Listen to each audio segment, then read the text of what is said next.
Lunedì 25 marzo, buongiorno a tutti da Focus TG, sono le 12 in punto e quindi come sempre noi ci siamo per farvi compagnia fino alle 13:30, la possibilità di vedere un po' quello che è accaduto nelle ultime ore, ma soprattutto quello che sta accadendo a nord-est grazie ai tanti nostri collegamenti per uscire dallo studio, andare nelle nostre città e vedere un po' come si sta evolvendo la situazione a nord-est, anche da un punto di vista climatico, perché purtroppo oggi primavera, ma da mercoledì le previsioni parlano di un ritorno del brutto tempo. Vabbè, comunque fra poco vi do un po' di notizie di cronaca, ma non facciamo aspettare i nostri ospiti, quindi io andrei subito a Monte di Malo, dove c'è Daniele Garbin collegato con noi insieme a Simone Squarcina, che saluto e ringrazio, e con il sindaco di Monte di Malo, Mosè Squarzon,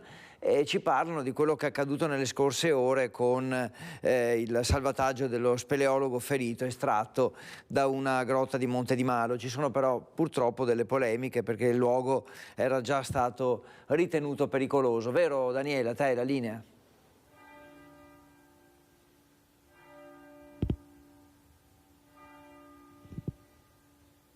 Sì, grazie Federico della linea. Sì, effettivamente è così, siamo proprio nel municipio, nella sala consigliare del municipio Monte di Malo, come il sindaco Mosè Squarzon. Buongiorno a tutti. Ecco, come già riassunto, è stato un weekend intenso per salvare questo speleologo. Diciamo già subito, sindaco, insomma, che la persona sta bene, è uno speleologo di 41 anni che è stato soccorso e in qualche modo dopo un'operazione molto complessa, ci dirà il sindaco, è stata una situazione difficile da gestire. In questo momento è stato sotto osservazione, possiamo dire che è fuori pericolo, quantomeno. Sì, le condizioni dello speleologo Simone Poletto mi viene riportato che sono buone, diciamo, il pericolo è scampato, fortunatamente è andato tutto bene alla fine. Ecco, però si tratta di fare delle riflessioni oggi, all'indomani di questa grossa operazione che ha richiesto un grande coordinamento, una macchina di soccorsi è funzionata bene, sindaco, però è stata impegnativa. Ecco. Che riflessioni fare il giorno dopo? Beh, a mente fredda diciamo che abbiamo sorpassato le fasi critiche, diciamo così, secondo me in maniera molto buona. Abbiamo visto e sperimentato l'efficienza di tutti, sia gli speleo, sia la presenza dei carabinieri, sia anche della protezione civile Pasubio Alto Vicentino, che ringrazio per l'aiuto che ci ha dato e che si era prestata a predisporre tutte, diciamo così, le attrezzature per andare avanti anche forse un giorno più, anche tutta la notte. Ecco, io ringrazio loro. Il punto è che secondo me ci deve essere una maggiore coordinazione, soprattutto tra quanto avviene all'interno della grotta e quanto esce all'esterno a titolo di informazioni, visto che c'era anche un cavo telefonico tirato all'interno, dunque secondo me un po' di tensione poteva essere già stemperata già alle 21, quando abbiamo messo in atto tutte le operazioni che potevamo mettere in atto. Ecco, proprio approfittiamo di questo perché le considerazioni fatte all'indomani è proprio lo scampato pericolo dovuto anche a che cosa? Alla possibilità di mettere in atto alcune esercitazioni, alcuni provvedimenti che forse a questo punto vale la pena tenere presente, perché questa era una grotta la cui pericolosità era già riconosciuta, c'era una grata di protezione e non è l'unico punto del territorio comunale a rischio, diciamo. Sì, esatto, è una grotta molto complicata, solo per esperti, diciamo, con la presenza di cunicoli, parti allagate e dunque molto problematica, aggravata dal fatto che con le ultime precipitazioni ci sono stati diversi stacchi anche a livello di roccia da pareti anche fuori dalle grotte, e dunque poteva essere pensato che un po' di prudenza, diciamo così, e maggiore considerazione su quelli che potevano essere gli effetti si sarebbero dovuta soppesare nella valutazione dell'ingresso proprio nella grotta. Ecco, lo spunto è anche questo in prossimità del weekend di Pasqua. Sappiamo che è una zona molto anche frequentata, vi augurate che ci sia il turismo, che insomma venga, ecco, c'è un appello alla sicurezza e a rispettare alcune norme anche non solo in questa grotta, ma per esempio in un'altra, no? Che è ben conosciuta, il Buso della Rana. Esatto, anche per l'ingresso al Buso della Rana è sempre opportuno che ci si faccia accompagnare, c'è una cooperativa che gestisce gli ingressi in sicurezza in grotta in determinati periodi dell'anno in cui non si provocano dei danni anche a quella che è la fauna locale. Dunque è molto importante prestare la massima attenzione e prudenza anche nell'andare a percorrere la rete sentieristica. È importante questo perché abbiamo un bellissimo territorio che va valorizzato, che deve essere promosso, però con la dovuta attenzione, perché quando si sottovalutano le problematiche è quando accadono gli incidenti. Ecco, quando abbiamo visto che ci sono personale anche esperto, come in questo caso, l'imprevisto o la tragedia non è esclusa. Sì, il problema potrebbe essere sempre dietro l'angolo, le tragedie sono all'ordine del giorno, le vediamo nella stampa, le vediamo in TV, dunque è importantissimo prestare attenzione, ma prudenza e soprattutto calcare il territorio e affrontare determinati magari percorsi quando le condizioni meteo lo consentono. Ecco. Allora ringraziamo il Sindaco e l'appello che è rivolto a questo punto a tutti gli ascoltatori anche intenzionati a frequentare queste zone. Ecco. Con questo restituisco la linea allo studio. Eccoci, grazie Daniele, grazie al tuo ospite naturalmente, aggiornamenti se ce n'è bisogno, siamo qui naturalmente fatti sentire e grazie anche a Simone Squarcina, giuste le precisazioni del sindaco di Monteimarlo, soprattutto come avete detto in vista dell'arrivo del weekend pasquale. Grazie e buon lavoro.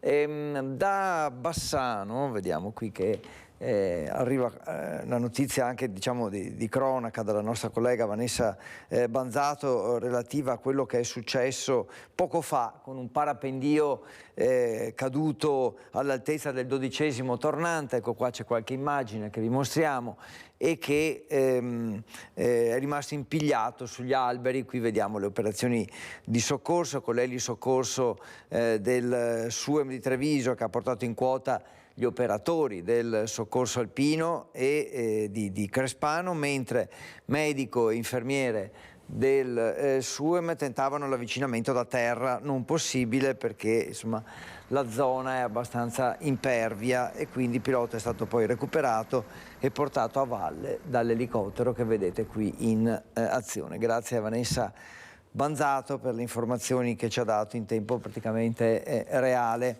Adesso andiamo a Padova, tra poco ci collegheremo anche con Padova, intanto ci andiamo per parlare di una vicenda davvero particolare perché a 89 anni questa signora era ricercata per furto di carburante dalla polizia slovena. L'anziana è stata rintracciata dalla polizia di Padova, ha spiegato di non essersi accorta del mancato pagamento e promette di tornare in Slovenia per saldare il conto. Ricercata dall'Interpol della Slovenia come i peggiori criminali per un furto di carburante commesso in una stazione di servizio nelle vicinanze di Sezana lo scorso settembre. Protagonista un 89enne padovana, l'anziana è proprietaria dell'auto che era stata immortalata dalle telecamere del distributore sloveno mentre si allontana dopo aver fatto rifornimento, un pieno di poco più di 60 euro che non sono mai stati pagati. Il proprietario della stazione di servizio ha così denunciato tutto alla polizia slovena che grazie alla targa ha individuato la pensionata 89enne padovana e ha allertato la squadra mobile uganea. L'arzilla signora ha confermato candidamente ai poliziotti padovani di essere la proprietaria dell'auto e di essere l'unica ad utilizzarla assieme al marito per raggiungere la località estere e trascorrervi brevi soggiorni. Sul mancato pagamento del rifornimento non è escluso di essersene potuta dimenticare, dichiarando agli agenti di essere in ogni caso disponibile a saldare il dovuto, se necessario anche raggiungendo nuovamente in auto la Slovenia e consegnando personalmente la somma di denaro. Vabbè, quindi una vicenda che pare destinata a concludersi bene, a lieto fine. Adesso andiamo di nuovo fuori dallo studio, andiamo a Pieve del Grappa dove per noi ci sono Vanessa Banzato e Renzo Rigon. Vanessa, ti ho ringraziato poco fa perché abbiamo mostrato le immagini che ci hai mandato sulla vicenda del parapendio che è caduto. Insomma, mi pare che comunque non siano gravi le condizioni dell'uomo, però adesso ci colleghiamo con te per un altro motivo, ovviamente è per parlare dell'omicidio del Bosco e per capire cosa sta succedendo in queste ore. Vanessa, a te. Gli uomini e le donne del soccorso alpino sono alla ricerca del coltello, il coltello che avrebbe utilizzato il 17enne per uccidere con 20 fendenti Bledar Dedia, il 39enne residente ad Asolo. Un omicidio avvenuto lo scorso 20 gennaio che ha gettato davvero nel terrore un'intera comunità. Il giovane avrebbe confessato durante appunto l'interrogatorio non soltanto il delitto, ma avrebbe confessato stato anche il punto dove avrebbe gettato il coltello, l'arma che quel maledetto sabato 20 gennaio si era portato appresso nell'ultimo incontro, in quello che poi fu l'ultimo incontro con Bledar Dedia. Pare che tra i due, tra il giovane, lo studente di 17 anni e il 39enne, nel recente passato ci fosse stata una relazione che poi si sarebbe conclusa, cui avrebbe posto termine, almeno da quello che è emerso dallo stesso 17enne, che voleva decisamente troncare ogni rapporto con questo uomo che aveva conosciuto, pare durante uno scambio scuola-lavoro nella pizzeria dove lavorava Dedia a Borso del Grappa. Una situazione, una vicenda terribile che poi sarebbe scaturita proprio con l'omicidio di Bledar Dedia. Il coltello che dicevamo si era portato da casa il 17enne sarebbe stato poi gettato proprio nel punto dove gli uomini da questa mattina del soccorso alpino stanno lavorando. Tra l'altro sarà un'impresa decisamente difficile, perché la zona è molto, non soltanto impervia, ma tra l'altro c'è una vegetazione fittissima, quindi sarà davvero difficile. Hanno detto gli stessi carabinieri che sono qua sul posto, hanno detto che è come cercare un ago nel pagliaio. In effetti il ritrovamento del coltello non andrebbe a provare nulla, sarebbe soltanto, come dire, la conclusione del quadro investigativo, visto che il 17enne ha già ammesso le sue responsabilità. Il ritrovamento dell'arma sarebbe quindi un atto conclusivo per definire totalmente la vicenda, definire e scrivere la parola fine a questo terribile caso. Per il momento da Pieve del Grappa è tutto, io ricedo la linea allo studio. Grazie Vanessa, grazie degli aggiornamenti, insomma una vicenda davvero che continua a far discutere molto e quindi è inevitabile che anche queste indagini poi ci incuriosiscano e ci portino, insomma, a darvi le notizie che abbiamo. Adesso, insomma, passiamo davvero da un posto all'altro e ci colleghiamo di nuovo con una delle nostre redazioni. Dopo essere stati a Monte di Malo, siamo stati con Vanessa Banzato sul luogo dell'omicidio di Pieve del Grappa. Adesso andiamo a Padova perché cosa è successo? È successo che i ladri sono entrati in azione in pieno giorno e in pieno centro, un colpo grosso pare in Piazza dei Signori. Insomma, facciamoci raccontare un po' questa vicenda da Valentina Visentin, che è collegata con noi insieme a Cristian Rocaiende, che ringrazio, e con loro c'è anche Eleonora Mosco. A voi, Vale. Sì, buongiorno Federico, ci troviamo in Piazza dei Signori, è qui che sabato mattina durante il mercato, quindi verso le 9:30 circa, c'è stato un maxi furto in un appartamento che si affaccia proprio su Piazza dei Signori, bottino da 60.000 euro perché i ladri sono entrati in azione poco dopo le 9:30, quando la padrona di casa è uscita per andare in aeroporto a prendere il marito. Quando la donna è ritornata poco dopo le 11 ha trovato la casa completamente a soqquadro. Erano spariti i gioielli, i contanti, un bottino che si aggira attorno ai 60.000 euro. Sul posto è intervenuta la polizia per fare tutti i rilievi, come sempre quando ci sono furti in appartamento, ma quello che sorprende è proprio l'orario in cui è avvenuto, presto durante il sabato, quando c'è il mercato, quindi con la piazza piena di bancarelle e di tantissima gente. Soprattutto sembra che ci sia anche una testimone, perché una vicina di casa ha visto scendere i ladri con delle borse, sembravano persone distinte, li ha anche salutati, rendendosi poi conto solo quando alla vista della polizia che effettivamente invece erano degli sconosciuti che erano entrati nel palazzo e hanno agito indisturbati. Questo episodio ovviamente riapre la questione della sicurezza in città, in un quadrante, quello del centro, che lo vediamo a volte è teatro anche di episodi di baby gang come nella vicina Piazza Duomo, ma insomma furti così in pieno centro, chiediamo alla consigliera Eleonora Mosco, non capitano così di frequente?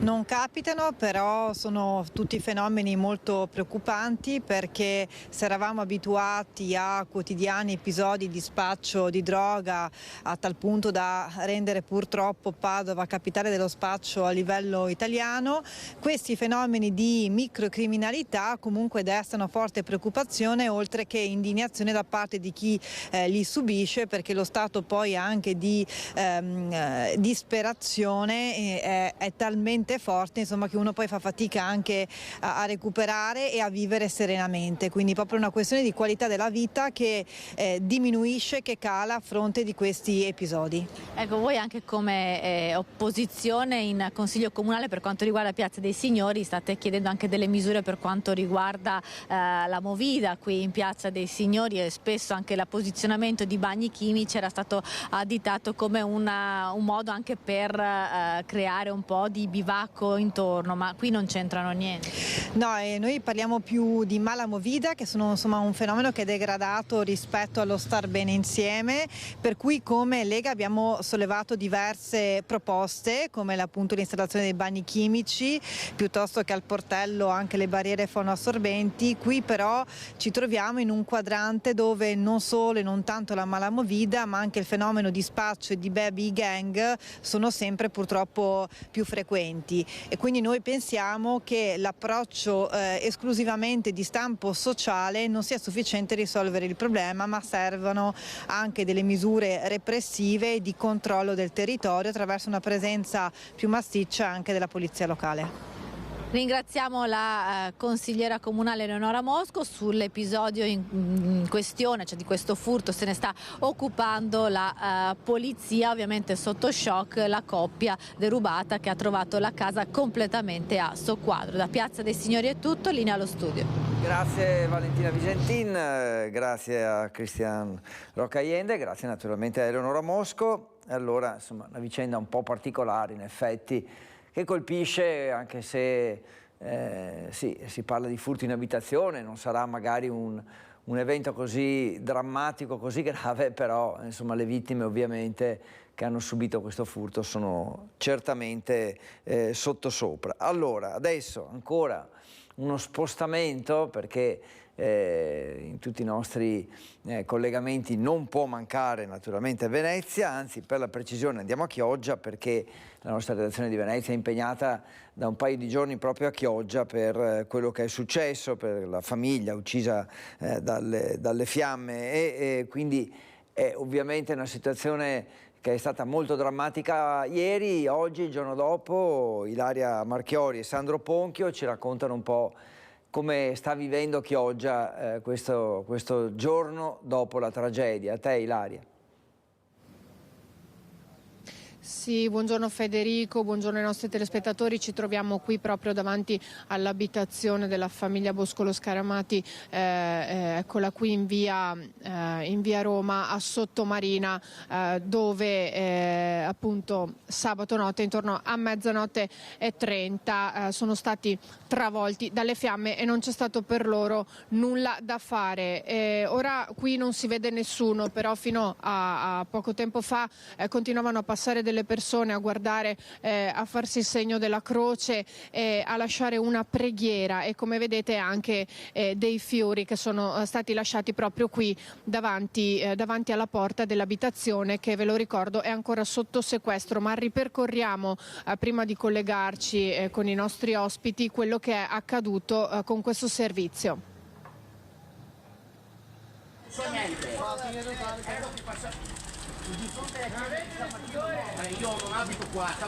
Ho visto del fumo fuoriuscire da quella finestra lì, e da quel momento ho dato l'allarme subito alla piadineria K2 qua di uscire tutti quanti, perché c'era un incendio. Ho evacuato la zona, ho messo in sicurezza il luogo, ho tolto tutte le moto da qua di fronte.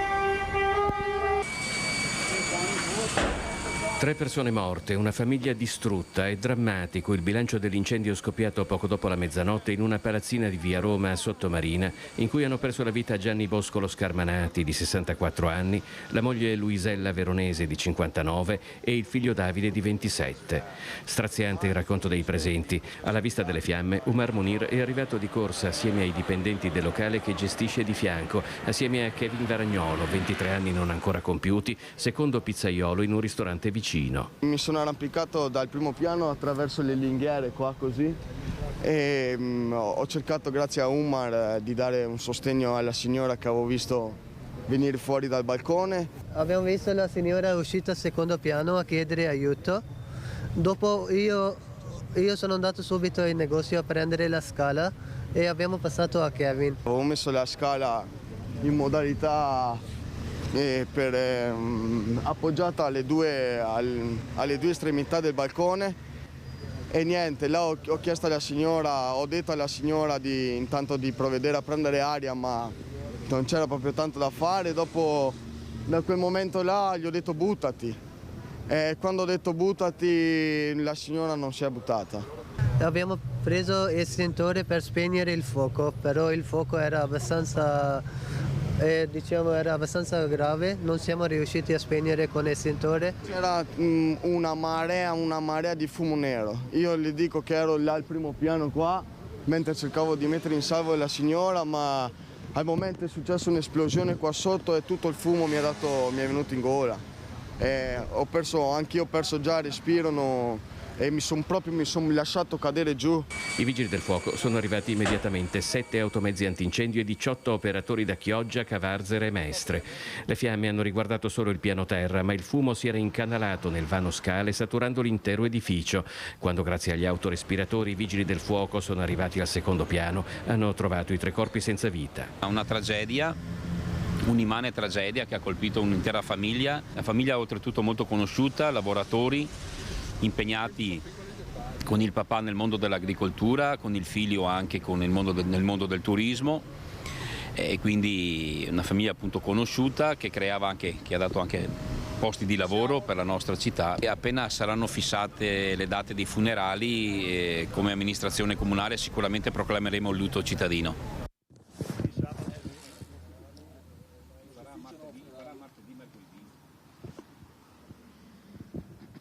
Ecco, avete sentito dunque la cronaca di quello che è accaduto. Allora, qui insieme a me ci sono vari ospiti, ma partiamo con Giuseppe Boscolo Palo, il direttore del mercato ortofrutticolo di Brondolo. Lei conosceva molto bene Gianni.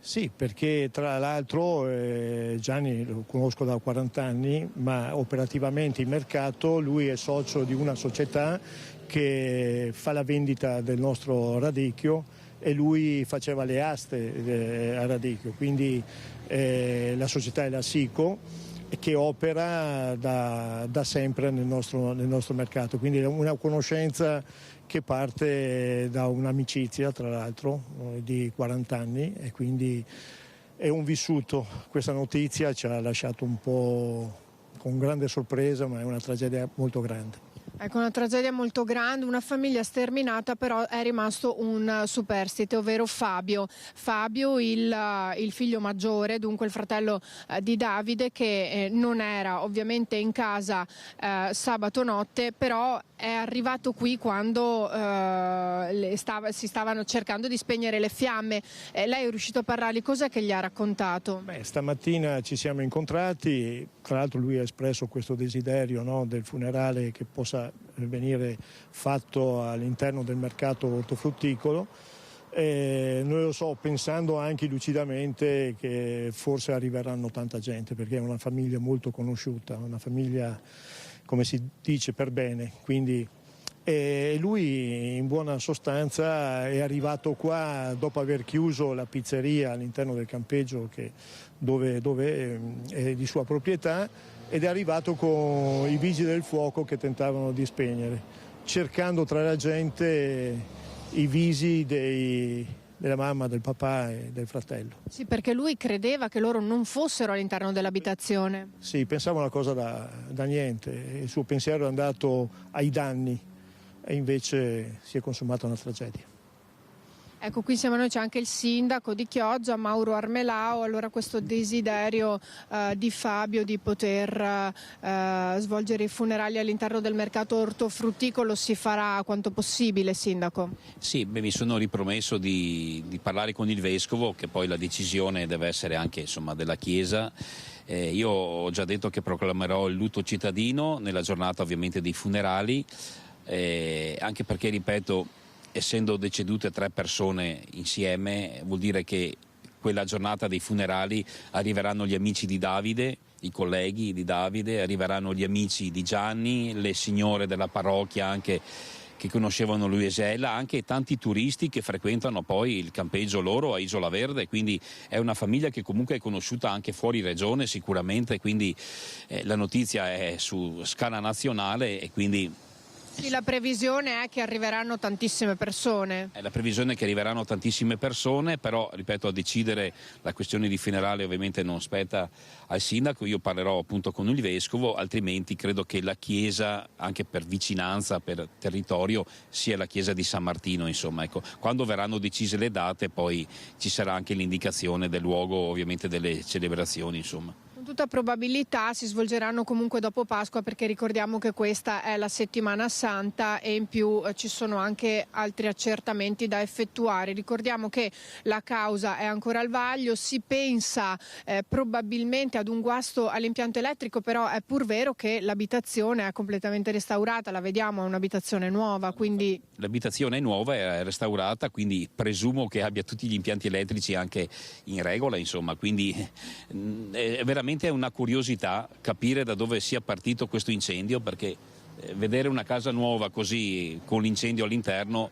cioè veramente dico, non so, aspettiamo il sopralluogo di Vigili del Fuoco che dovrà essere effettuato non appena avranno sicuramente le autorizzazioni da parte della Procura.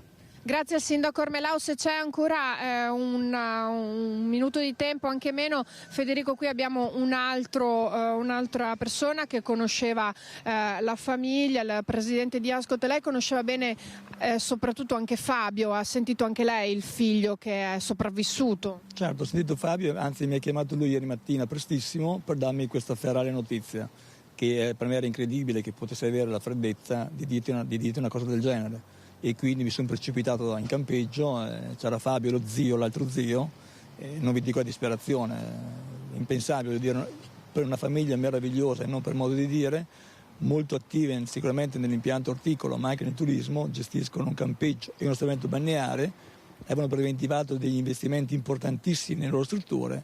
Poi Fabio è un mio collaboratore per quanto riguarda anche il servizio di salvataggio a Isola Verde, quindi persone fantastiche e non ci sono parole per definire una tragedia del genere. Ecco, probabilmente ieri Fabio era ancora sotto shock, quindi forse anche per quello ha avuto questa freddezza, questa lucidità nel chiamarla. Oggi invece si è chiuso completamente nel silenzio. L'ho sentito anche prima per altre questioni e ovviamente la tensione si sta andando via, quindi è chiaro si sta capendo in maniera molto tremenda cosa è successo e quello che poi dovrà affrontare, perché ricordiamoci, ci sono tutte le procedure che poi rimangono in piedi da dover affrontare con 3 morti del genere. La cosa non è facile assolutamente.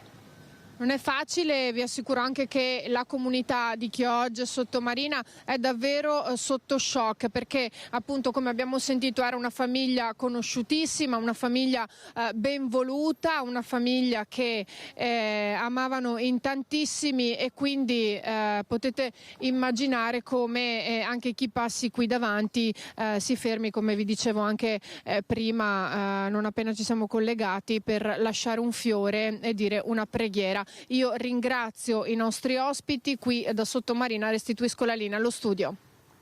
Grazie a Ilaria Marchiori, a Sandro Ponchio, ma grazie naturalmente anche ai tuoi ospiti, hai ricostruito molto bene con loro il quadro sia di quello che è accaduto ma anche insomma il contesto, e diciamo, le qualità e il livello di conoscenza che questa famiglia aveva a Chioggia Sottomarina, e quindi insomma adesso le prossime notizie saranno relative all'indagine dei Vigili del Fuoco ma anche al luogo e alla data dei funerali. Abbiamo sentito di questa volontà della famiglia di celebrare il funerale al mercato ortofrutticolo.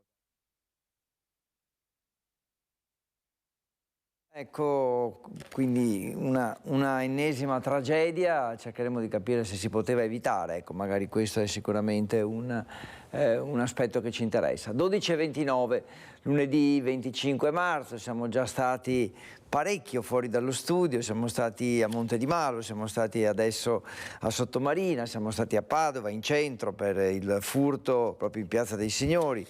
Siamo stati anche a Pieve del Grappa con Vanessa Banzato. Adesso parliamo di quello che è accaduto ad Arsiero, quindi siamo nel Vicentino, dove è stato trovato il corpo senza vita del 61enne Giancarlo Busin, operatore di droni. Secondo le prime ipotesi sarebbe entrato in acqua proprio per recuperare uno dei suoi droni con il quale stava girando delle immagini.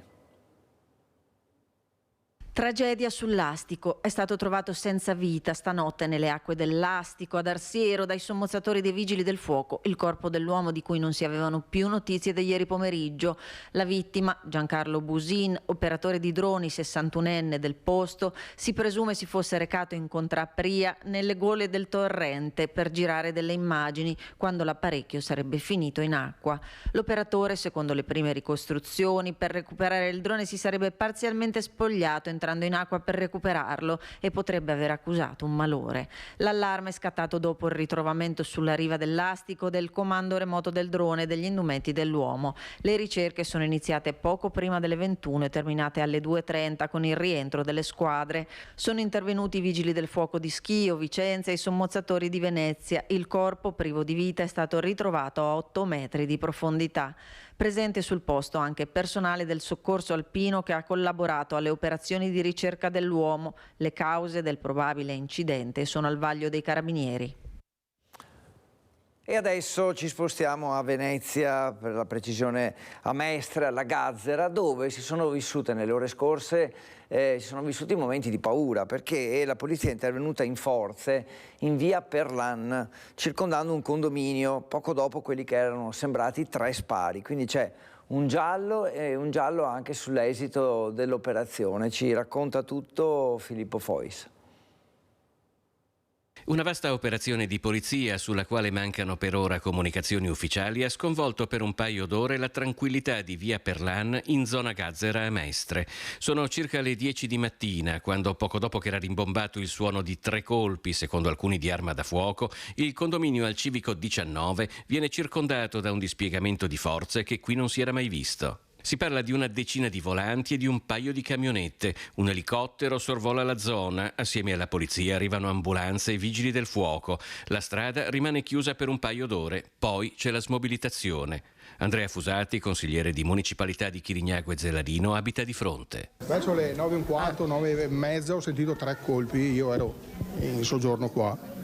E ho detto a mia moglie: non mi sembrano petardi questi. Ho guardato anche, ma non ho sentito gridare, non ho visto gente correre, scappare, fare cose come, quindi ho detto boh. Poco dopo però la piccola strada si riempie di polizia. Sceso giù e i carabinieri mi hanno detto: entra dentro che siamo chiusi in sicurezza, e ci abbiamo messo un po' di paura, niente di che.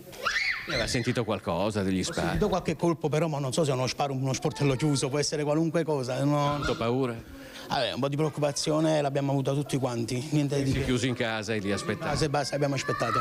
Un'attesa vissuta con preoccupazione che si è protratta per circa 2 ore. Chiusi negli appartamenti, i residenti non possono far altro che aspettare. Sparatoria hanno detto, 2 colpi da sparo, ma non si sa niente, non si è capita bene neanche la scala giusta qual era, perché se di qua se di là non ci hanno detto nulla. I ha preso tutta a casa e ha guardato per tutti gli appartamenti. Hanno controllato tutti gli appartamenti? Tutti gli appartamenti, non sapevo niente perché ero a fare la spesa e sono arrivata adesso. A mezzogiorno la via sta lentamente tornando alla normalità e in diversi iniziano a parlare di un possibile falso allarme. Ho sentito l'allerta, io abito qui vicino, quindi ho voluto venire qua di persona per verificare. Dalle testimonianze che voi avete raccolto, più persone hanno sentito 3 colpi dalle 9 alle 9:30, colpi che sembravano da sparo, quindi probabilmente è partita subito l'allerta alla Polizia di Stato e con i protocolli sono intervenuti.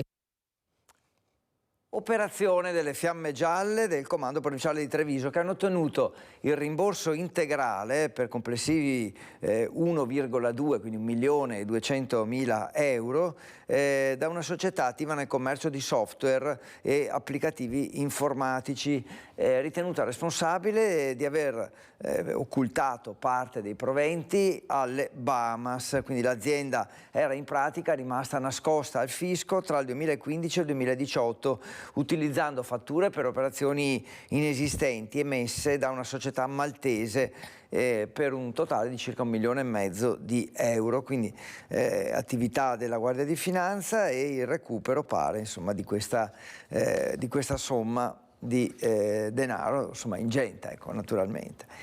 Adesso andiamo a Vigonza, ci siamo già occupati di questo incendio che c'è stato sabato notte, le indagini sono a 360 gradi, parliamo di un'area di parcheggio a Vigonza e l'ipotesi più accreditata è che si tratti di un incendio doloso, quindi appiccato volontariamente. Tra le ipotesi sul tavolo anche quella dell'estorsione.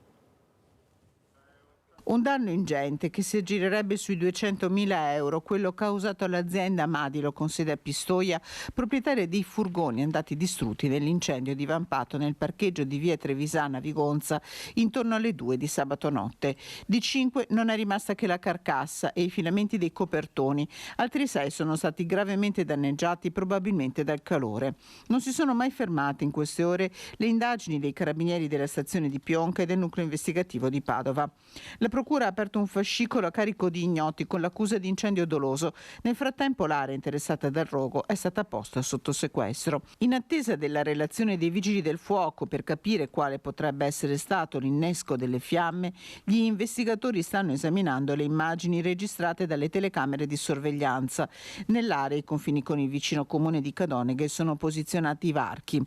Un incendio che ha interessato solo la zona della ditta toscana del parcheggio, di proprietà di una società immobiliare utilizzato da diverse aziende di trasporti. L'azienda Madilo a Vigonza lavora anche per Amazon, che proprio nelle vicinanze ha uno dei suoi centri logistici. Estorsione, un atto politico, la vendetta di un ex dipendente o la ritorsione per i rumori dei mezzi di trasporto che si muovono a ogni ora del giorno o della notte. I carabinieri in queste ore hanno sentito anche il proprietario dell'azienda. Le piste per il momento restano tutte aperte. Anche qui indagini in corso, dunque, su questa vicenda che è misteriosa per certi versi, per fortuna, insomma, non ci sono danni alle persone, che è quella la cosa che ovviamente ci preme di più. Da oggi è in libertà vigilata Angelica Utter, sono scaduti i termini di carcerazione preventiva per la 33enne tedesca accusata del triplice omicidio stradale di Marco e Mattia Antoniello e Maria Grazia Zuin. Era stata arrestata il 6 luglio dello scorso anno, dopo l'investimento mortale dei 3 turisti veneziani a Santo Stefano di Cadore. Ha scontato oltre 8 mesi, con 2 brevi parentesi all'ospedale civile di Venezia per l'interrogatorio di garanzia e un trattamento sanitario obbligatorio per l'aggressione a compagni di cella e agenti della polizia penitenziaria. Oltre non si può andare, dopo l'incidente probatorio dello scorso 15 marzo, al Tribunale di Belluno. Le indagini preliminari, coordinate dal sostituto procuratore Simone Marcon, sono ormai chiuse, con la conseguente richiesta di rinvio a giudizio. Angelica non tornerà a casa, verrà portata in una struttura per le cure della patologia psichiatrica molto grave che la affligge, e quindi intanto però diciamo, la parte giudiziaria, le vicende giudiziarie proseguono. Cambiamo regione, andiamo in Friuli Venezia Giulia, andiamo a Trieste per raccontarvi, grazie ai nostri amici di Tele4, una vicenda di cronaca, una rissa tra stranieri. Sentiamo cosa è successo. Ero appena rientrata, che ho il terreno adiacente qua alla casa, agricolo, e sono andata a fare alcuni lavoretti, che ho anche dei polli. E niente, sono appena rientrata e sento questo boato, mi affaccio fuori e non mi sono resa conto che era un aereo. aereo, un ultraleggero. Ho preso il telefono, ho chiamato subito il 118. Era appena rientrata in casa Michela Pellizzari quando un ultraleggero le è piombato in giardino, spezzando la quiete di un sabato mattina come tanti alle porte di Trevignano. La scena, visibile anche dalla strada principale, è tragica quanto surreale. La carlinga schiantata, la fusoliera quasi in verticale, le ali adagiate a terra. L'impatto alle 11 del mattino è stato così potente che non ha lasciato alcuno scampo a Lanfranco De Gennaro, 71 anni, e alla moglie Lucia Buccieri, 70, il primo generale dell'aeronautica in congedo, la seconda maestra in pensione. Una vita trascorsa tra Grado e Treviso. La coppia era decollata da pochi secondi dal vicino campo di volo San Gaetano, direzione Campoformido, a sud-ovest di Udine, quando qualcosa di irreparabile è successo a circa 40 metri di altezza. Quello della signora Pellizzari è il racconto di minuti interminabili. Accorrono anche i vicini. Li abbiamo visti accasciati con la testa per giù, non si vedeva la faccia perché i capelli li coprivano e niente, si pensava fossero... Non li abbiamo toccati perché in quelle condizioni era meglio non toccarli e aspettare che arrivasse i soccorsi. In vicolo Alpini arrivano uomini e mezzi, su M118 e vigili del fuoco. La mobilitazione è generale. Ho sentito che hanno detto, il medico ha detto annulliamo l'elisoccorso perché sono morti. Una scena davvero surreale. Una scena surreale. Nella mia vita non ho mai visto una cosa così. Le indagini portate avanti dai carabinieri vengono coordinate dalla procura. L'ENAC apre a sua volta un fascicolo, perdita di carburante, guasto meccanico, che altro, ogni ipotesi al vaglio. Di certo De Gennaro era un soggetto espertissimo. Sul posto anche il sindaco Bonesso, viste le modalità davvero poteva essere una strage. Io sono stato avvertito alle 11:20 che era successo da pochissimo dai vigili del fuoco e che si sono comportati con grande professionalità come tutte le persone che sono arrivati qui per soccorrere in questo incidente veramente terribile. Nella tragedia c'è stata anche un po' di fortuna che non ha preso l'abitazione, che è veramente vicinissima dove c'è stato l'impatto col terreno. Poteva anche succedere qualcosa veramente di più grave. Mi dispiace tanto per loro, ma sono provata anch'io, anche perché, come vede, è da stamattina alle 11 che siamo qua in balia di tutta questa cosa. Ecco, naturalmente questo era il servizio che parlava dell'ultraleggero precipitato nel giardino di un'abitazione a Trevignano, morti marito e moglie, il generale in congedo Lanfranco De Gennaro e la moglie Lucia Buccieri, maestra in pensione. E questo è accaduto a Trevignano, però a questo punto completiamo il quadro, sentiamo anche uno dei testimoni. A un certo punto si è spento il motore, dice Gianni Pellizzari, a terra. Ci sono tra l'altro anche tracce di carburante. Stavo tagliando l'erba e sopra qua esattamente si è sentito l'ultraleggero, si è spento il motore, poi ha barcollato fino al tetto della casa e poi è sceso di là.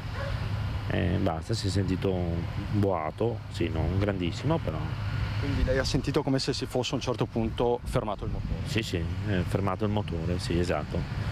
L'elica si è fermata e basta, e poi è sceso barcollando. È una testimonianza precisa quella del signor Gianni Pellizzari, forse tra i pochi ad aver assistito alla tragedia costata la vita al generale Lanfranco De Gennaro e alla moglie Lucia Buccieri. In questo angolo tra Trevignano e Montebelluna i residenti hanno una certa familiarità con gli ultraleggeri, le loro traiettorie e i loro rumori. Il campo di volo con l'inizio della primavera si riempie di appassionati. Siamo un po' abituati perché insomma sabato o domenica qualcuno parte sempre, allora siamo abituati, noi facciamo caso.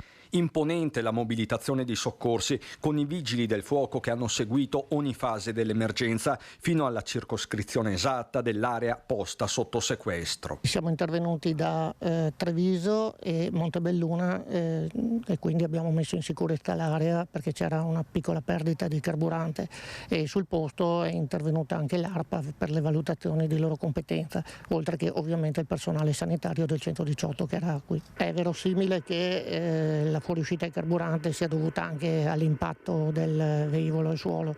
Dopo su quelle che sono le cause sarà la magistratura a seguito delle indagini a far luce su quanto accaduto. Sul posto anche Massimo Migni, presidente della vicina Aviosuperficie. Difficile sbilanciarsi di fronte a una tragedia tanto immane. Io non lo so proprio in questo momento cosa sia successo di preciso, stiamo andando proprio dai carabinieri, ecco. Quindi non posso lasciare niente. Può essere successo di tutto, di tutto. Le uniche persone che possono saperlo è il pilota stesso. In questi casi, se non ci sono testimonianze visive, si può fare qualsiasi ipotesi. Grazie a Cristian Arboit che ha un po' ricostruito questa drammatica vicenda di Trevignano, sentendo tante persone, quindi insomma inquadrando un po' quello che è accaduto. Adesso andiamo a Trieste, vi parlavo prima di una notizia di cronaca, grazie ai nostri amici di Tele4 andiamo a vedere cos'è accaduto, una rissa tra stranieri, ma insomma cerchiamo di capirne di più. Trieste sotto shock per la doppia rissa in poche ore di domenica pomeriggio in due luoghi di aggregazione per bambini e famiglie, Piazza Volontari Giuliani e il giardino pubblico Muzio de Tommasini. Il giorno dopo, ecco i dettagli. Sarebbe una donna contesa fra due uomini, il motivo della violenza innescatasi alle 16:20 fra georgiani, tutti residenti in città, nello spazio adiacente al viale 20 settembre, con due dei protagonisti mano nella mano con dei bambini piccoli, anche quando sono iniziate a volare le bottigliate. Dopo la visione delle immagini delle telecamere di sorveglianza, la polizia ha accertato che almeno 4 uomini si sono scagliati contro un quinto, quello rimasto ferito ad una guancia da uno dei frammenti di vetro e assistito sul posto da personale del 118, anche se le persone coinvolte inizialmente potrebbero essere molte di più.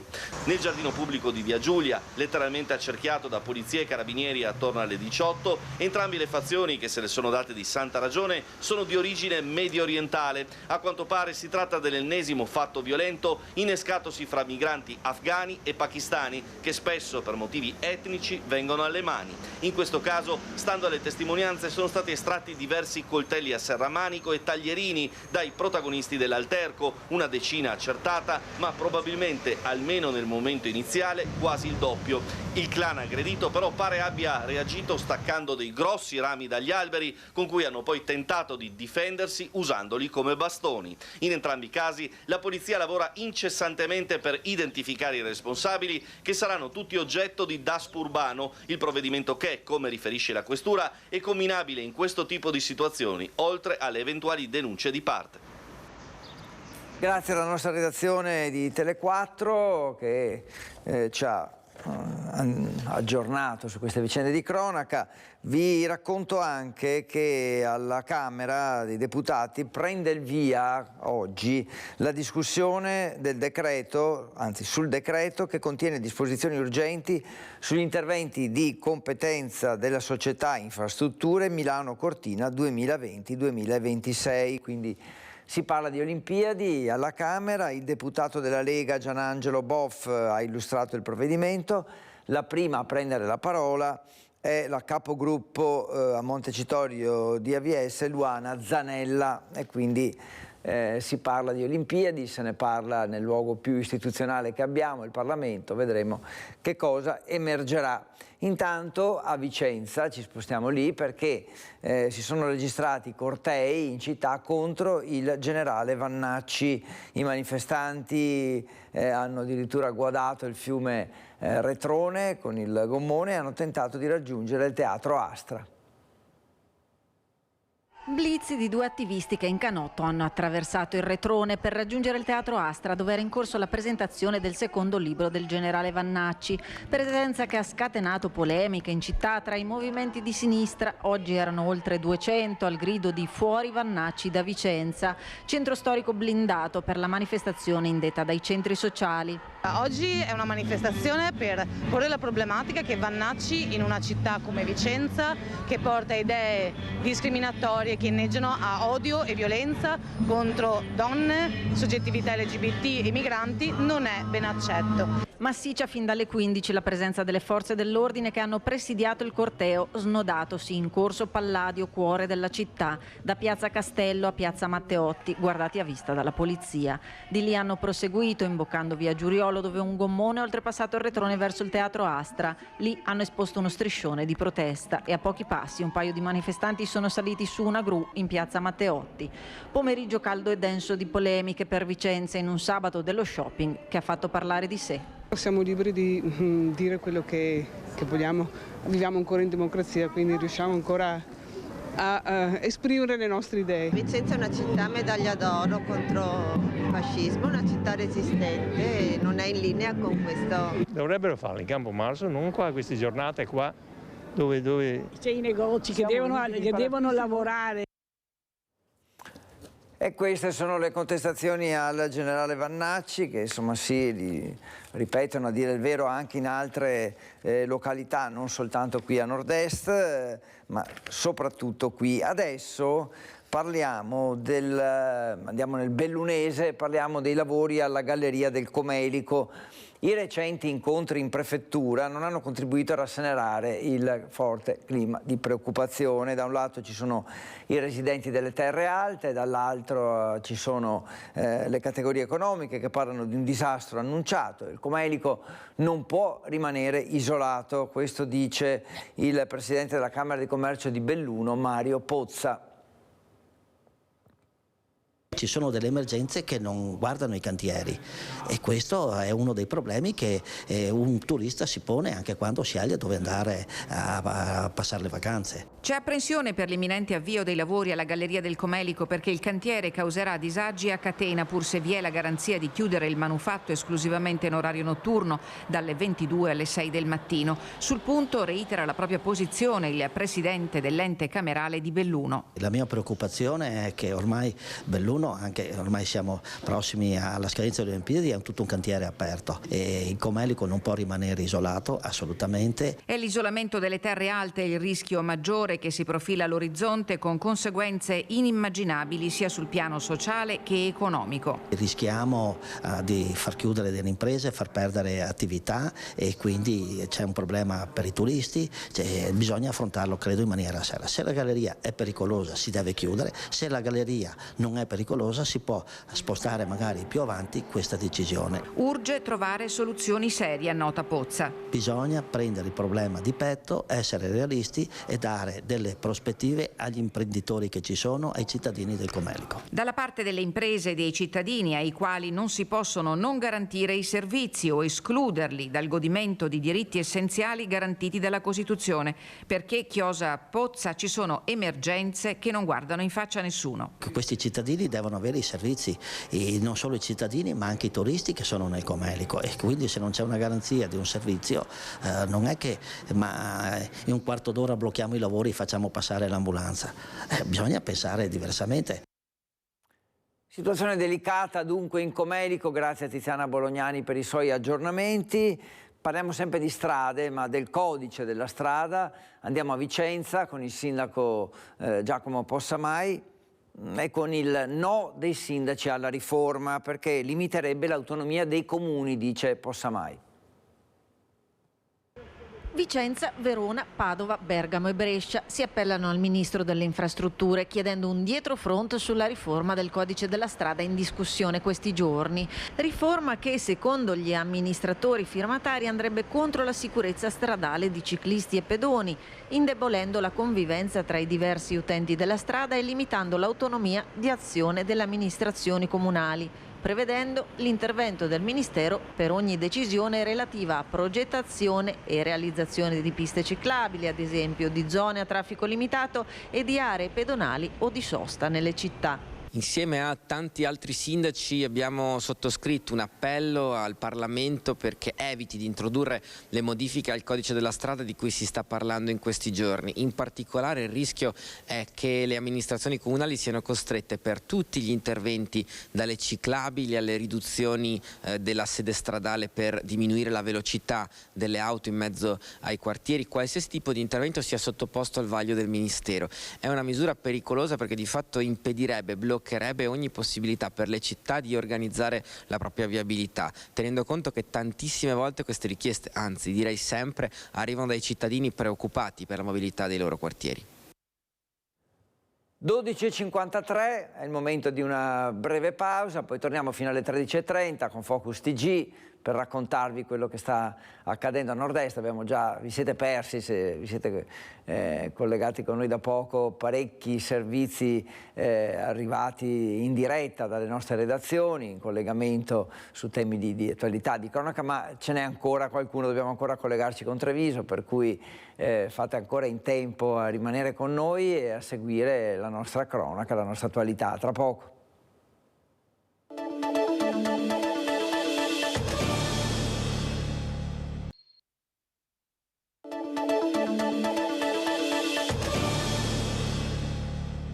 Le 12:57 di questo lunedì 25 marzo, siamo in attesa di uscire di nuovo dallo studio, andare in centro a Treviso. Vi ho parlato in apertura alle 12, quando ci siamo visti per la prima volta, del maltempo che è in arrivo, perché in effetti il bel tempo è ancora atteso per poche ore fino a mercoledì, perché da mercoledì questa primavera lascerà spazio a piogge, forte vento e sulle Alpi anche alla neve. Questo emerge, diciamo, dalle previsioni fatte e quindi avremo ancora una giornata di sole oggi con un clima primaverile per tutte le regioni, ma fin dalle prime ore di domani il tempo sarà compromesso dalle precipitazioni e abbiamo detto anche neve, perché no? Questa potrebbe essere uno scenario che si aprirà ancora per qualche giorno a partire da mercoledì. Adesso andiamo a Montecchio Maggiore, quindi nel Vicentino, prosegue l'iter per attivare il controllo di vicinato. Al momento hanno risposto alla chiamata di cittadini attivi un centinaio di persone. Dopo l'impennata di furti in abitazione e le spaccate alle auto che si erano registrati prima delle festività natalizie nel comune di Montecchio Maggiore, l'amministrazione aveva attivato di concerto con la prefettura l'iter per aderire al protocollo sui controlli di vicinato.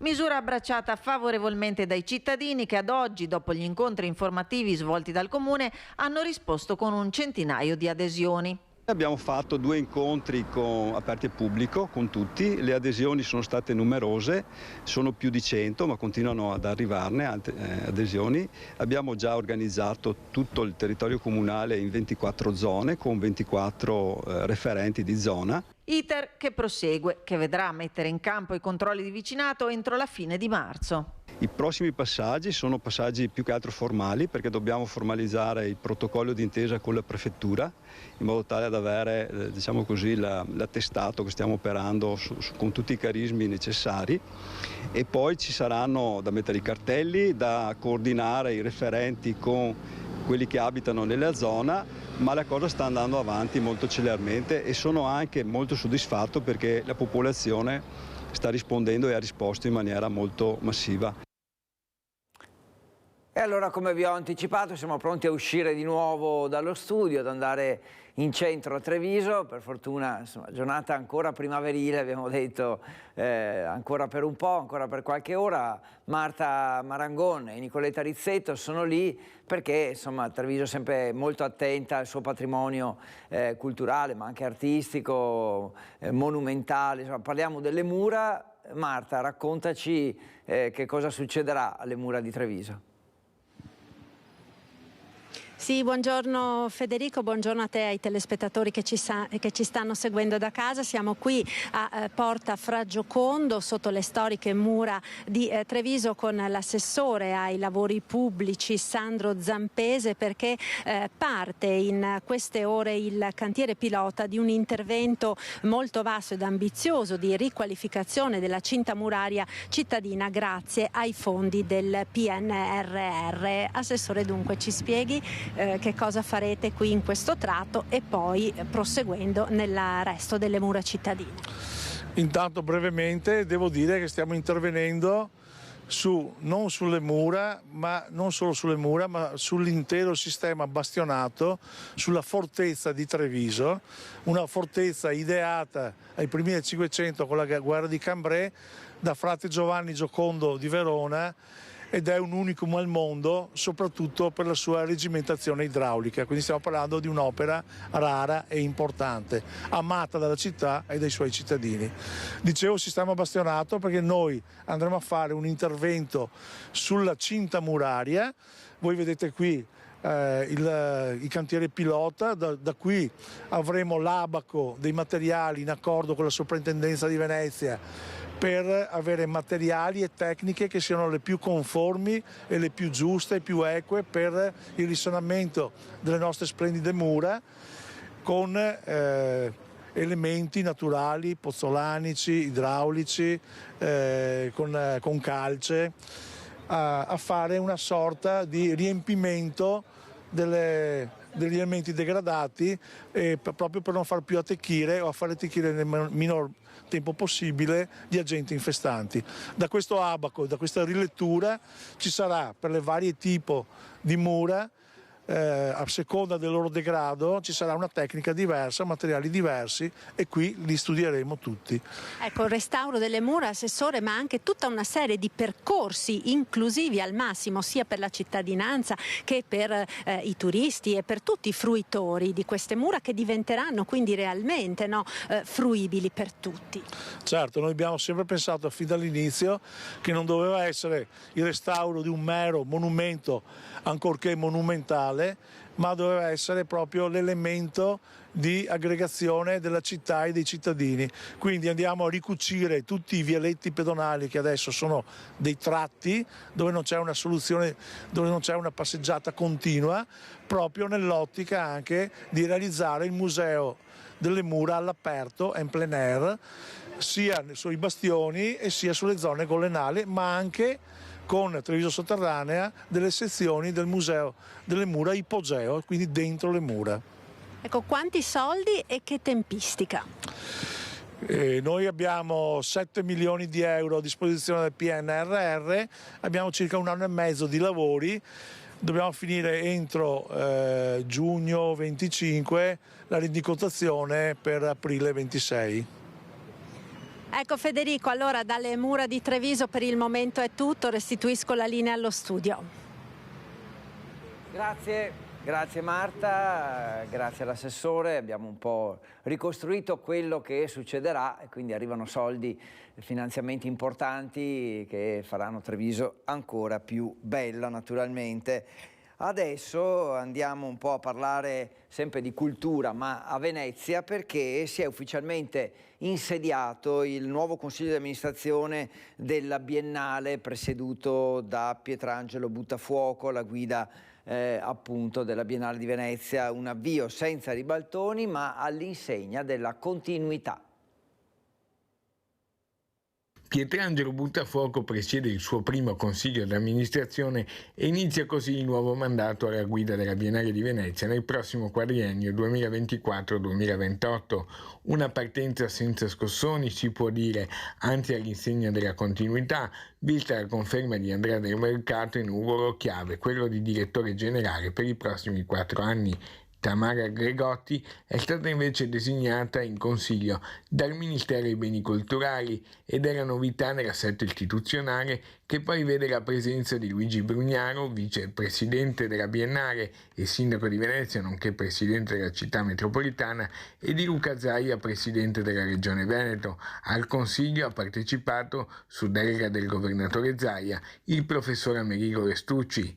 Il benvenuto al nuovo presidente della Biennale di Venezia da parte della presidente del Consiglio Comunale Ermelinda Damiano a nome della città. Facciamo un grande augurio di buon lavoro al nuovo presidente, ovviamente ci saranno occasioni in cui avremo modo di accoglierlo ufficialmente anche da noi, sicuramente ci sarà grande collaborazione come c'è sempre stata con i vari presidenti negli anni e insomma che dire, la Biennale è parte integrante della cultura di Venezia e quindi è un tassello fondamentale per la città. Nella seduta del Consiglio Buttafuoco ha rivolto un sentito ringraziamento al Ministero dei Beni Culturali e al Ministro Gennaro Sangiuliano per la fiducia accordata e ai suoi predecessori Roberto Cicutto, da cui ha raccolto il testimone, e Paolo Baratta. Con Cicutto si è congratulato per i risultati raggiunti. E chiudiamo questa pagina un po' dedicata alla cultura andando a Belluno, perché il Teatro Comunale Dino Buzzati e il Teatro della Sena di Feltre potrebbero essere dichiarati monumento nazionale. Va in questa direzione infatti l'emendamento depositato dalla deputata del Carroccio Ingrid Bisa per la votazione alla Camera in calendario la prossima settimana. Promuovere l'arte e la cultura, preservando il patrimonio artistico veneto, deve essere una priorità, ha dichiarato l'onorevole Bisa, che nel suo emendamento sottolinea il ruolo vitale dei palcoscenici per lo sviluppo turistico ed economico del territorio, quindi non solo culturale. Scontato il voto favorevole a Montecitorio per un riconoscimento che Belluno e Feltre rincorrevano da tempo. Quindi abbiamo parlato della Biennale, abbiamo parlato dei teatri di Belluno, adesso andiamo ad Arzignano per la giornata mondiale dell'acqua. Premiati i ragazzi che hanno realizzato un documentario sull'evoluzione dell'ecosistema nel fiume Chiampo. Un seme nato 50 anni fa, il risultato in un documentario presentato in occasione della Giornata Mondiale dell'Acqua. Reportage di studio ambientale intitolato Quando l'acqua cambiava colore, 50 anni dopo, realizzato dagli studenti dell'Associazione Culturale Connessioni Didattiche. Tutto è nato dal lavoro di ricerca avviato nel 1970 dal professor Bruno Bruna, presidente e docente dell'associazione, e poi proseguito dal professor Antonio Boscardin per indagare lo stato di degrado in cui versava in quegli anni il fiume Chiampo. Il docufilm racconta come gli studenti, seguendo le orme dei loro predecessori, siano tornati sulle sponde del fiume per verificarne le attuali condizioni, attestando il miglioramento della situazione ambientale nella vallata del Chiampo, con la ricomparsa di flora e fauna acquatica nel fiume.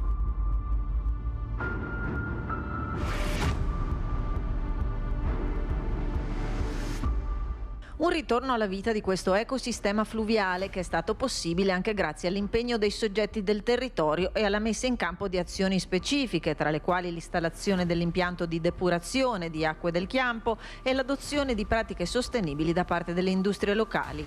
L'evento, realizzato con la collaborazione della città di Arzignano e di Acque del Chiampo e patrocinato dal Distretto Veneto della Pelle, è stata occasione per celebrare la giornata dell'acqua, premiando il lavoro di ricerca svolto dai ragazzi.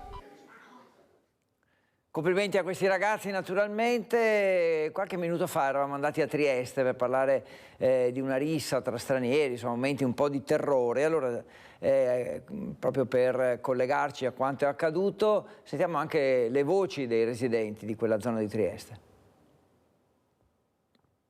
Se devo uscire tardi o devo rientrare mi porto la bomboletta di peperoncino. Prima avevamo un po' paura a venire, anche adesso, o no? Perché avendo nipotina piccola. Ha paura? Sì, di andare qua in giro adesso non è più come prima, 40 anni fa, no? Ora le persone hanno paura. Giardino pubblico De Tommasini, luogo frequentatissimo da famiglie con bambini e persone anziane. E la rissa scoppiata ieri pomeriggio tra cittadini stranieri ha scosso l'opinione pubblica. Chi gira con lo spray al peperoncino, chi non esce mai da solo per paura di brutti incontri, chi proprio verso il tramonto non mette più piede fuori di casa. Nel giardino comunale di Via Giulia, saltuariamente, ci sono episodi di degrado e di microcriminalità, ma il parapiglia di ieri è un fatto molto più grave. Ma la polizia perché ogni tanto non li controlla se hanno delle armi addosso, dei coltelli? Ma queste risse sono adesso ordine al giorno. Cosa ne pensa? Si sente sicura a Trieste? No.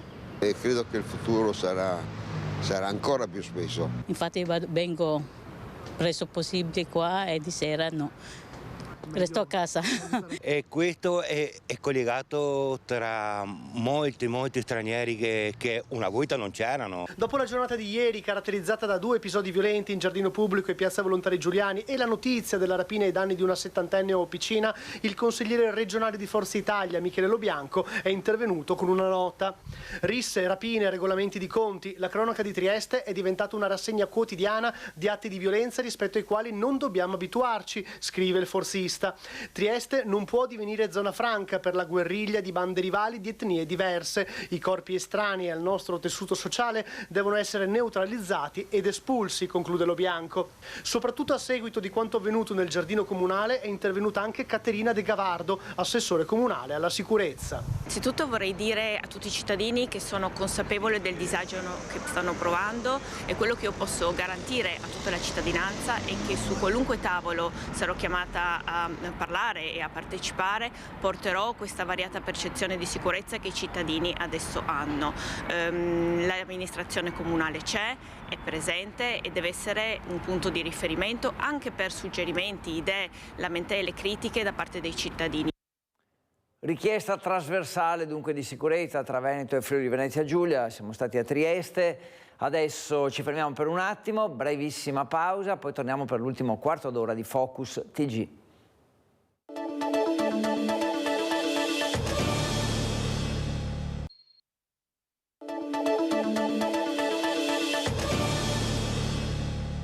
(13:15), ultima parte di Focus TG. Siamo stati in buona parte del nostro nord-est a vedere quello che succede. Adesso torniamo a Bassano, forse anzi in città a Bassano non ci siamo ancora stati. Ci andiamo adesso per parlare di politica perché la coalizione di centro-sinistra si allarga. Sapete che alle porte ci sono le elezioni amministrative, quindi la scelta del nuovo sindaco di Bassano. Il Movimento 5 Stelle appoggia Roberto Campagnolo. Se da una parte c'è un laboratorio, dall'altra c'è una catena di montaggio ben avviata. La coalizione a sostegno di Roberto Campagnolo sindaco cresce e aggiunge al suo motore anche il sostegno del Movimento 5 Stelle. Una scelta di coerenza, dicono, sia in casa PD che in quella di Bassano Passione Comune e Più Europa. Noi stiamo insieme perché condividiamo una visione comune di amministrazione della città, che è una visione coerente con il percorso delle liste e dei gruppi politici che mi sostengono, ma soprattutto ci sono idee innovative importanti per il futuro di Bassano. E allora, adesso che la coalizione di centrosinistra può definirsi ufficialmente una coalizione stellata, resta da capire se alla catena di montaggio della nuova Bassano c'è posto per qualche altra presenza, termine scelto non a caso perché deve far rima con coerenza, quella che Campagnolo fatica a vedere altrove. Gli altri si dividono o fanno le somme per puramente algebriche, noi stiamo insieme su idee comuni, che è la cosa più importante, sulla visione comune del governo della città. Uno dei temi centrali della campagna elettorale del programma amministrativo è la sanità, lo chiedono i cittadini, lo richiede la situazione con cui pazienti e famiglie si trovano costretti a convivere. Noi abbiamo intenzione di intanto semplificare il rapporto del cittadino verso la struttura sanitaria mettendoci dalla parte del cittadino, cioè dobbiamo cambiare radicalmente questo rapporto. L'amministrazione comunale non è un interlocutore qualsiasi, è un interlocutore che rispetto alla struttura sanitaria, alla richiesta della visita, dell'appuntamento, dell'intervento rispetto ai problemi del cittadino è dalla parte del cittadino e questo lo faremo istituendo un ufficio apposito. Ora parliamo di Pasqua perché nella giornata della Domenica delle Palme, ieri, il rametto d'ulivo, simbolo della pace, assume un significato ancora più profondo. L'ha sottolineato nella messa celebrata al Duomo il vescovo di Treviso, Monsignor Michele Tomasi. È il simbolo della pace e di noi che continuiamo a credere che la pace sia possibile e che sia possibile anche, soprattutto, aggiungo io, il dialogo tra i popoli.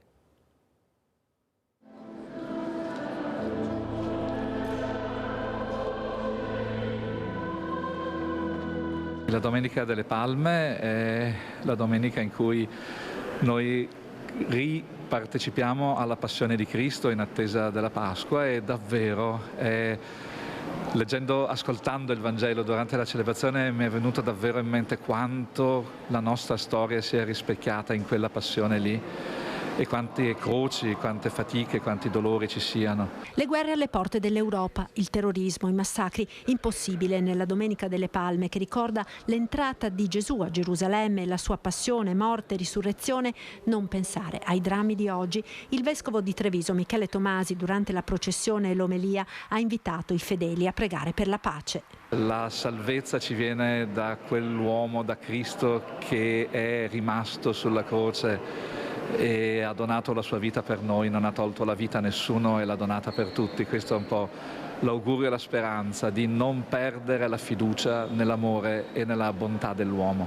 e di rameti di olivo benedetti che oggi i fedeli hanno preso nelle chiese sono il simbolo della pace. È quel simbolo che ostinatamente noi continuiamo a credere che la pace sia possibile, che sia possibile il dialogo, la comprensione, il dono di sé. C'è bisogno, alle volte è faticoso e impegnativo, alle volte è veramente doloroso perché la violenza è grande.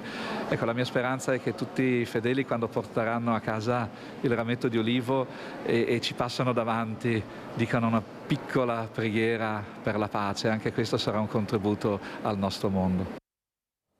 E anche la diocesi di Padova ha organizzato un appuntamento tradizionale in Piazza delle Erbe con 2500 bambini e ragazzi soprattutto che hanno partecipato alla festa delle palme con il vescovo Claudio Cipolla.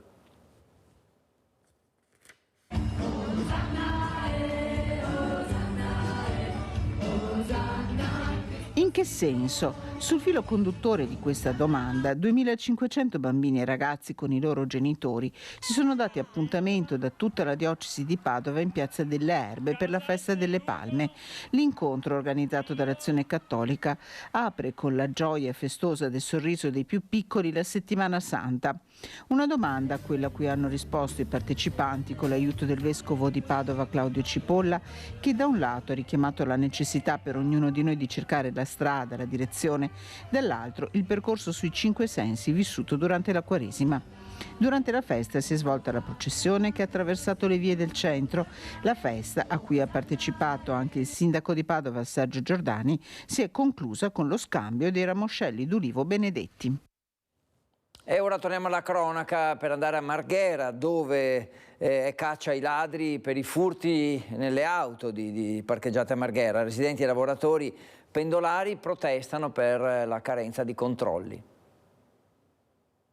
Qua ormai stiamo degenerando, mi hanno segnalato in via Generale Cantore, hanno spaccato delle auto, dei furgoni. Una serie di furti su vetture parcheggiate a Marghera stanno esasperando residenti e lavoratori. L'allarme è stato dato da un automobilista di passaggio che ha notato diverse auto con almeno un finestrino infranto. Le vittime, principalmente lavoratori pendolari, hanno scoperto la spiacevole sorpresa all'inizio della loro giornata lavorativa. Qui è diventata una cosa impossibile a parcheggiare i mezzi. A me è già 2 volte che mi spaccano il vetro del furgone, mi hanno portato via l'attrezzatura, ma la prima volta una valuta di quasi 3.800 euro, la seconda volta 4.800, più si sono portati via la scheda, quella carburante e quella dell'autostrada. Io non ne posso più. La polizia è ora impegnata nella caccia dei ladri, sperando che eventuali testimoni possano fornire informazioni utili o che le telecamere di sorveglianza della zona possano aver registrato immagini cruciali per le indagini. Dovrebbero almeno girare le pattuglie di notte a vedere se qualcuno comincia a mettere mano nelle macchine, perché non solo i furgoni, pure i vetri delle macchine rompono. Ormai qui è diventato impossibile a starci. È una cosa veramente allucinante. Parliamo ora della Pedemontana Veneta, ne abbiamo parlato in questi giorni anche con l'apertura degli innesti sulla 4 che avverrà il 3 maggio prossimo. Intanto montano però le proteste sul costo dei pedaggi. SPV ufficializzata nelle ultime ore dal presidente della Regione Veneto Luca Zaia, la data di apertura dei 2 innesti in A4 della Pedemontana Veneta sarà il 3 maggio prossimo. Bene, verrebbe da dire, ma intanto continua a pesare molto il costo dell'infrastruttura che preoccupa le opposizioni, soprattutto dopo le dichiarazioni della vicepresidente Elisa De Berti, cui si oppone la consigliera Dem in Regione Chiara Luisetto. La proposta dell'assessore De Berti è di spalmare i costi della Pedemontana aumentando il pedaggio della Brescia-Padova. Ci sembra francamente una proposta assurda che ancora una volta prende in giro i cittadini, in particolar modo quelli del tracciato della Pedemontana, ai quali era stata garantita la gratuità del pedaggio, poi erano state garantite delle riduzioni e ora sembra che il modo per scaricare i costi di questa superstrada costosissima, che ai veneti sta costando e costerà molte centinaia di milioni di euro, finiscano per essere spalmati su un'altra autostrada e ricadano comunque e sempre sui cittadini e le cittadine di questa regione. E per 39 anni il Veneto pagherà al concessionario un canone pesantissimo, un canone che il Presidente Zaia e la Giunta ritiene verrà corrisposto dai pedaggi e dai ticket, ma con pedaggi e ticket così alti e così costosi pochissimi cittadini e cittadine si potranno permettere questa superstrada e certamente non è la soluzione spalmarne i costi su un'altra arteria, è veramente prendere in giro il Veneto. Quello che ci sembra, che quello che questa ennesima proposta sembra essere un trascinamento verso la fine di questo mandato, poiché dovrebbe avere effetti dal 2027, quando tutti i responsabili saranno spariti, a imprese e cittadini non resterà che pagare. Ecco, ho parlato dei costi alti dei pedaggi, ma in realtà insomma, i costi alti sono dell'intera infrastruttura, come avete sentito dal servizio. È stato denunciato, ci spostiamo nel Padovano, e rischia una pena da 4 mesi a 2 anni di carcere l'agricoltore che a Lozzo Testino ha colpito con colpi di fucile un cane uccidendolo. Aveva appena 1 anno il pastore australiano, morto dopo essere stato raggiunto da alcuni colpi di fucile, forse 5, in aperta campagna lungo l'argine del canale Bisatto a Lozzo Testino. A registrare il video sono stati 2 cicloturisti che nel tardo pomeriggio di venerdì, dopo aver sentito alcuni spari provenire da un campo agricolo, si sono fermati notando quasi subito l'animale senza vita, come conferma Paolo Mocavero, portavoce di 100% Animalisti. Passavano queste persone, hanno visto sto qua dal trattore che ha preso il fucile e ha sparato a questo cane e sono rimaste allucinate, hanno cominciato a riprendere, ovviamente il trattore dopo è andato via per gli affari suoi, questo è scappato via, dopo hanno avvertito la proprietaria del cane e sono arrivati prima i vigili, la polizia locale e dopo praticamente sono arrivati i carabinieri che hanno sequestrato il fucile di questo tipo qui. Allertato il 112, i carabinieri forestali hanno raccolto alcune testimonianze e individuato il possibile autore, un agricoltore del posto. In casa sua i militari hanno sequestrato un fucile da caccia calibro 12. L'uomo, un 64enne, ha ammesso le sue responsabilità dicendo agli investigatori di aver scambiato l'animale per una nutria. L'agricoltore è stato denunciato e dovrà rispondere del reato di uccisione di animale. I resti del povero cane, amatissimo dalla sua proprietaria, sono attualmente in custodia presso l'ULSS 6. I veterinari hanno confermato la presenza di alcuni fori compatibili con l'utilizzo di un fucile da caccia calibro 12 e si attendono ora le decisioni dell'autorità giudiziaria. Contro quanto accaduto nei prossimi giorni, il movimento 100% Animalisti annuncia un sit-in di protesta. E ora parliamo della visita di Papa Francesco a Venezia. Sarà aumentata rispetto alle stime iniziali la capienza in piazza San Marco per la messa del Santo Padre in programma domenica 28 aprile. Vela, braccio operativo del Comune, è al lavoro per la logistica e per la realizzazione del grande palco che conterrà l'altare all'aperto. Inizialmente le valutazioni sembravano essere più rigide e avevano ipotizzato una capienza massima di appena 4.000 posti per la messa che Papa Francesco presiederà in piazza San Marco a Venezia domenica 28 aprile. Invece potranno essere di più i fedeli accolti in piazza. Vela, braccio operativo del Comune, sta curando la logistica in accordo con le disposizioni del Patriarcato di Venezia e della Casa Pontificia con la Prefettura Pontificia. Fa parte di questa cabina di regia anche Fabrizio Doria, direttore di Vela. Sopralluoghi con la Santa Sede, con la Prefettura Pontificia e ora avremo una serie di riunioni di approfondimento, però si lavora per una messa in piazza San Marco, quindi ci si sta coordinando con la direzione lavori pubblici per arrivare pronti all'appuntamento del 28 aprile. Subito dopo Pasqua dovrebbe essere tutto definito. Penso che immediatamente dopo Pasqua sarà il momento ufficializzato, però le modalità comunicative saranno poi concordate con la Prefettura Pontificia, la Curia Patriarcale e il Comune di Venezia. Gli spostamenti del Santo Padre avete un po' parlato.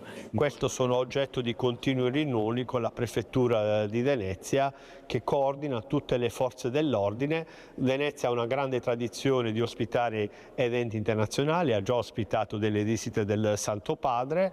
Il palco, dove verrà posizionato l'altare per la messa, non sarà lo stesso dei concerti. Il palco del Papa verrà montato subito dopo Pasqua, dal 10 aprile circa, sarà operativo il 28 aprile. Una parte dello stesso verrà utilizzato per le lauree di Ca' Foscari, per la cerimonia delle lauree il 30 aprile e poi verrà smontato. E si chiude qui questa edizione di Focus TG, lunedì 25 marzo. Ci salutiamo alle 13:30 in punto. Vi auguro buon pranzo, buon pomeriggio e poi naturalmente ci rivediamo con tutti i nostri programmi fino a questa sera.